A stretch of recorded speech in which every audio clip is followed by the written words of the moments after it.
안녕하세요 여러분, 최현정의 부동산 경매 TV입니다. 오늘은 일기 한강신도시 감정가 7억짜리 아파트가 2회 유찰이 돼서 최저가 3억대의 경매가 진행되는 아파트를 소개시켜 드릴까 합니다. 일기 한강신도시 같은 경우에는 향후 개발 호재가 많아서 부동산 가격이 상승할 수 있는 지역이기도 합니다. 자, 그럼 최현정의 부동산 경매 TV 출발합니다. 경매 사건은 2022 타경 3291호고요. 경매로 매각되는 아파트의 소재지는 경기도 김포시 장기동에 위치한 아파트입니다. 감정가는 7억 6,200이고 현재 49% 유찰돼서 3억 7,300의 경매가 진행되는 사건입니다. 건물의 면적은 실평수는 34.49평이고요. 토지의 면적은 19.9평입니다.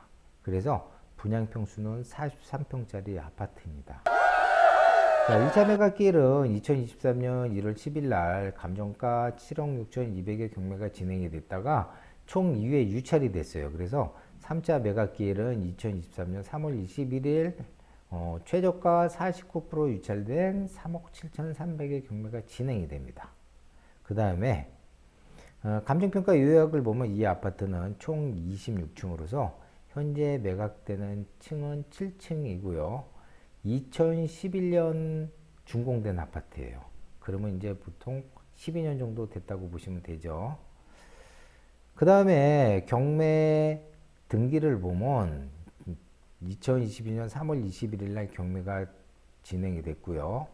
그 다음에 2022년 8월 30일 날 임차인이 임차권 등기를 했어요. 자, 이 임차권 등기는 뭐냐면 계약이 종료됐는데 임차인이 보증금을 반환받지 못하고 그냥 다른 곳으로 전출해 가면 기존의 전입일과 확정일이 상실됩니다. 그래서 임차인이 피지 못하게 다른 곳으로 이사 가야 될 경우가 생기면 이렇게 임차권 등기를 해놓고 이사를 가면 기존의 전입일자하고 확정일자가 그대로 보호가 돼요. 그래서 이게 보호된다는 건 뭐냐면 해당 부동산이 매각이 되면 전입일자하고 확정일자 권리 순서에 의해서 배당받을 수 있는 권리가 그대로 유지된다는 얘기죠. 그래서 현재 임차인의 점유관계를 보면 자, 말소 기준은 2022년 3월 21일이에요. 그리고 임차인의 전입일자는 2016년 8월 5일입니다. 이렇게 말소 기준일보다 먼저 전입되어 있는 임차인을 대항력 있는 임차인 또는 선순위 임차인이라고 부릅니다. 그래서 이런 임차인이 법원으로부터 보증금 전액 또는 일부를 배당받지 못할 경우에는 낙찰자가 인수를 해야 된다. 못 받는 만큼. 그러면 이 임차인 현재 보증금이 여기 3억 8천으로 되어 있죠. 그러면 3억 8천 이 임차인이 법원으로부터 배당을 받으려면 두 가지 요건을 가지고 있어야 돼요. 첫 번째는 뭐냐면 배당 요구 종기일 안에 임차인이 법원에다가 보증금 달라고 배당 요구해야 된다. 그래서 배당 요구 종기일은 2022년 6월 22일인데 임차인의 배당 일자는 2022년 6월 15일. 그러면 배당 요구 종기일 안에 배당을 요구해야 되고 다음은 임차인의 배당 기준일이 말소 기준보다 빨라야지 먼저 배당받습니다. 그래서 임차인의 배당 기준일은 자, 확정일자가 2016년 7월 4일이고 전입일이 2016년 8월 5일인데 확정일자가 전입일보다 빠를 경우에는 임차인의 배당 기준일은 전입일 기준으로 따집니다. 그래서 전입일이 말소 기준보다 빠르기 때문에 임차인의 보증금 3억 8천원 법원에서 우선적으로 배당받는데 지금 최저가가 3억 8천 미치죠. 물론 3억 8천 밑으로 낙찰될 거라고 믿지는 않아요. 그래서 3억 8천 이상이 낙찰이 될 경우에는 임차인이 우선적으로 3억 8천만 원 배당을 받기 때문에 권리상에는 인수할 게 없다 이 얘기입니다. 그래서 뭐 권리상으로는 크게 문제는 없고 그러면 아파트의 주변 환경을 좀 봐야죠. 자, 지도를 보면 현재 보이는 아파트가 매각되는 아파트입니다. 그래서 로드뷰를 한번 보도록 할게요. 이제 아파트 내부까지는 안 들어가기 때문에 외부에서 좀 보도록 하겠습니다. 현재 보이는 이 아파트 정면에 보이시는 거 있죠? 이 아파트가 경매로 매각이 되는 거고 이 아파트의 7호 라인이 경매로 매각되는 아파트입니다. 그래서 이제 주변 상황을 보면 이제 아파트 바로 옆에 초등학교를 끼고 있어요. 그 다음에 위로 가면 중학교가 있고 그 건너편에 고등학교가 있어요. 그래서 아파트에서 도보로 중고등학교를 초중고등학교를 도보로 이용할 수 있다. 이것도 굉장히 큰 장점 중에 하나입니다. 또 우리 아파트 같은 경우에는 교통시설도 굉장히 중요하죠. 그래서 주변에 보면 지하철역이 있는데 이 지하철역은 김포 골드라인 장기역이에요. 그래서 김포 골드라인 장기역과 과연 도보로 이용할 수 있는지 한번 거리를 확인해 볼게요. 자, 김포 골드라인에서 아파트까지는 약 800m, 약 12분으로 나와요. 그래서 성인이 도보로 이용할 경우에는 10분 내에 역을 이용할 수 있고요. 보통 이런 거리를 이제 준역세권이라고 그러는데 보통 요즘 다 역세권이라고 얘기를 합니다. 그래서 이 아파트의 장점은 일단 철도가 있다. 지하철이 있고 경전철이라도 지하철이 있고 주변에 학교가 있는 것이 큰 장점이고요. 자, 여기가 이제 한강 일기 신도시예요. 한강 일기 신도시인데 한강 일기 신도시 같은 경우에는 약 1차 일기 한강 신도시는 약 5만 6천 세대 공급이 됐어요. 그리고 2기 한강 신도시는 요 뒤에 있는 부분이 이제 2기 한강 신도시로 공급될 예정인데 약 공급 세대수는 4만 6천 세대 정도 된다고 보시면 되고요. 그러면 2기 한강 신도시에 대해서 한번 확인해 보도록 할게요.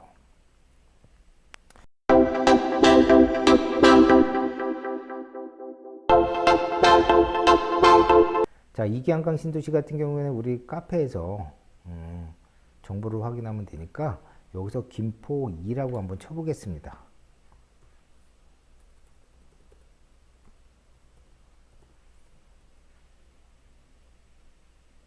자, 김포 한강 2 콤팩트 시티 개발이라고 있죠. 이게 뭐냐면 한강 2기 신도시인데 어떻게 개발되냐면 콤팩트 시티로 개발이 된다. 그래서 2기 한강 신도시 같은 경우에는 면적이 731만 제곱이고 총 공급 세대는 4만 6천 세대다. 아까 제가 얘기했죠. 1기 한강 신도시가 5만 6천 세대 공급된다. 그러면 총 합치면 11만 세대입니다. 그러면 11만 세대면 동탄 2기 신도시가 11만 세대를 공급했어요. 그러면 한강 1기하고 2기를 합치면 동탄 2기 신도시하고 공급 세대 수가 같다. 이렇게 생각하시면 여러분들이 이해가 빠를 거예요. 그리고 자, 이 콤팩트 시티는 어떻게 개발되냐면 콤팩트 시티는 콤팩트 네트워크라는 역세권 콤팩트 시티 개념을 해서 철도역 중심으로 도시 기능을 압축해서 교통 네트워크를 연결해서 만드는 게 콤팩트 시티입니다. 그래서 이 한강 신도시 같은 경우에는 자, GTX D 노선이 올라옵니다. 장기역으로. 그 다음에 김포 한강선 5호선하고 연결되는 추가 전철 노선이 개통이 되고요. 그 다음에 고속도로 IC가 하나 또 신설이 됩니다. 이 고속도로는 계양 강화강 고속도로 IC가 한강 2기 신도시 내로 IC가 새로 신설이 돼요. 그래서 철도 시설, 도로 시설이 확충된다 이렇게 보시면 됩니다. 그 다음에 이 김포 한강 신도시 같은 경우에는 또 뭐가 있냐면 자, 어떻게 개발되냐면 자, 역세권 중심으로 그래서 철도역 인근 지구에 고밀도 대형 오피스 업무단지가 개발이 된다고요. 복합 쇼핑몰들을 배치한다. 백화점이나 대형 복합 쇼핑몰이 들어온다는 얘기예요. 그래서 도시 기능을 수행하고 그 다음에 일터 서비스 그다음 스마트 시티 오프스를 대폭 도입한다 이렇게 돼 있어요. 그래서 1기 한강 신도시의 단점은 뭐냐면 주변 인프라가 굉장히 약해요. 복합 쇼핑몰이나 이런 편의시설이 그렇게 대폭 확충되지 않았기 때문에 이런 편의시설이 약한데 2기 한강 신도시 들어오면서 대형 오피스 빌딩들 그 다음에 복합 쇼핑몰이 들어오기 때문에 주거 환경이 크게 개선이 된다고 보시면 돼요. 그리고 그럼 공급은 언제부터 하냐? 자, 공급은 보면 2017년부터 순차적으로 입주자 모집을 공고하는 걸로 되어 있어요. 그래서 2030년도 초반에 아마 공급되지 않을까 생각이 되고 이 GTX D 라인 같은 경우는 2036년도 개통 예정이고 계양 강화강 고속도로도 2031년 개통 예정이 있어요. 그래서 2기 한강 신도시 주택이 공급될 시기하고 맞물려서 전체적으로 다 개통 예정에 있다 이렇게 보시면 됩니다. 그러면 한강 신도시 한번 보도록 할게요. 이제 보도자료에 나온 거 보면 자, 여기가 지금 보이는 자리가 1기 한강 신도시 5만 6천 세대 공급된 거고요. 그 다음에 이게 2기가 4만 6천 세대 공급될 예정이 돼서 총 11만 세대 쫙 연계돼서 개발이 된다 이렇게 보시면 돼요. 그래서 뭐 2기 한강 신도시가 따로 떨어지는 게 아니고 바로 옆에 만들기 때문에 자동적으로 1, 2기 신도시가 연장이 돼서 하나의 도시로 형성된다 이렇게 보시면 됩니다. 그 다음에 광역교통 연계는 어떻게 되냐. 첫 번째로 이제 GTX 라인이 들어옵니다. 그래서 장기역으로 해서 GTX 라인이 들어오고, 이 GTX는 장기역을 출발해서 지난 정부에서는 서울역으로 연장되는 노선을 발표했다가 김포하고 하남 시민들한테 굉장히 뭐랄까 외면을 많이 받았어요. 그래서 원래는 이 노선이 장기역에서 하남으로 들어가는 노선인데 지난 정부에서 약간 노선을 틀었다가 대통령 공약상으로 원안대로 추진 이렇게 돼서 노선이 5월, 6월 달에 다시 발표될 예정에 있어요. 그리고 이 서울 5호선 연장에서 김포 한강선 공항 5호선하고 연장될 신설 노선이 들어오고요. 그 다음에 여기 보면 IC 신설 이렇게 돼 있죠. 이게 뭐냐면 계양 강화고속도로 IC가 김포 한강 신도시로 들어올 예정이고, 그 다음에 이거는 수도권 제2 외곽 순환고속도로인데 김포 통진까지는 현재 개통이 됐고 파주 구간이 앞으로 개통 예정이 있어요. 그래서 고속도로가 정확히 얘기하면 제2 외곽 순환고속도로하고 계양 강화강 고속도로가 들어온다. 그래서 도로교통 사정이 크게 좋아진다는 얘기예요. 그러면 우선 GTX-D 노선부터 한번 보도록 하겠습니다. 자, 카페에서 GTX-D 노선이라고 한번 쳐볼게요.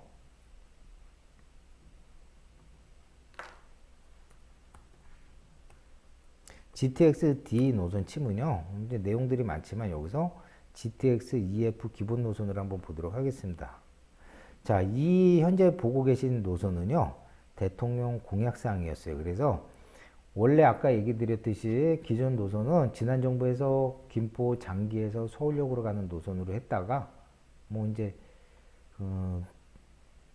노선이 바뀌는 바람에 김포하고 하남 시민들 반발이 굉장히 거셌었어요. 그래서 대통령 공약상으로 원안대로 추진해서 장기, 검단, 계양, 그 다음에 대장, 부천 종합운동장, 여기서 이제 원안대로 가면 이제 신림, 사당, 강남, 삼성, 잠실, 교산으로 해서 8당으로 가는 노선으로 대통령 공약상으로 발표됐기 때문에 5월, 6월 달에 이 노선이 크게 변경이 되지 않고 그대로 이행될 것으로 판단이 됩니다. 그래서 6월 달 발표되는 거 보면 정확히 알 수 있고요.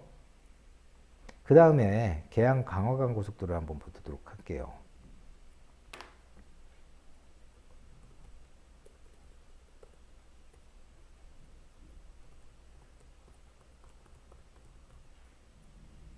자, 카페에서 계양 강화고속도로 치보면, 자, 계양 강화강 고속도로는 그러면, 자, 인천 계양에서 한강 신도시를 관통하는 총 31.5km 4에서 6차선으로 건설이 되고요. 이 고속도로가 연결되면 강화에서 서울까지 30분대 진입이 가능하다. 굉장히 혁신적이죠. 그래서 강화나 김포 같은 경우에는 큰 혜택을 본다 이렇게 보시면 되고요. 착공은 올 2023년도에 예정이고 개통은 31년도에 개통 예정에 있습니다. 그 다음 그러면 노선을 한번 보도록 할게요. 노선 같은 경우에 이제 강화 군청에서 출발해 갖고 월곶 IC, 그 다음 서암, 그 다음 통진, 그 다음 이 양촌이 2기 한강 신도시 컴팩트 시티 IC가 신설되는 게 양촌 IC고요. 그 다음 감정, 풍목, 고천, 계양을 통해서 88 도로로 연결되는 계양 강화간 고속도로가 2031년 개통 예정에 있습니다. 그래서 경매로 진행되는 현재 이 아파트의 장점은 교통시설이 대폭 확충됩니다. 그래서 교통시설 같은 경우에는 GTX-D, 그 다음에 김포 한강선 5호선이 들어오고, 그 다음에 계양 강화간 고속도로 IC가 하나 확충이 되고, 제2외곽 순환고속도로가 이제 파주 쪽으로 개통이 됩니다. 그 다음에 두 번째는 주변 인프라가 대폭 확대가 됩니다. 그래서 인프라라는 거는 첫 번째는 역 중심으로 컴팩트 시티가 개발이 되고 대형 복합 쇼핑몰이 들어옴으로써 지금보다 좋은 주거 환경이 크게 개선이 됩니다. 그래서 이 경매로 진행되는 한강 일기 신도시 감정가 7억짜리 이외에 유찰된 아파트의 장점은 향후 개발 호재가 있기 때문에 가격이 오를 수 있는 지역입니다. 자, 여러분, 지금 주택에 투자할 계획이 있으시면 개발 호재가 있는 이런 지역에 투자하는 것을 추천해 드립니다. 자, 오늘 내용이 좋았으면 좋아요, 구독 부탁드리고 최은정의 부동산 경매 여기서 마치도록 하겠습니다. 감사드립니다.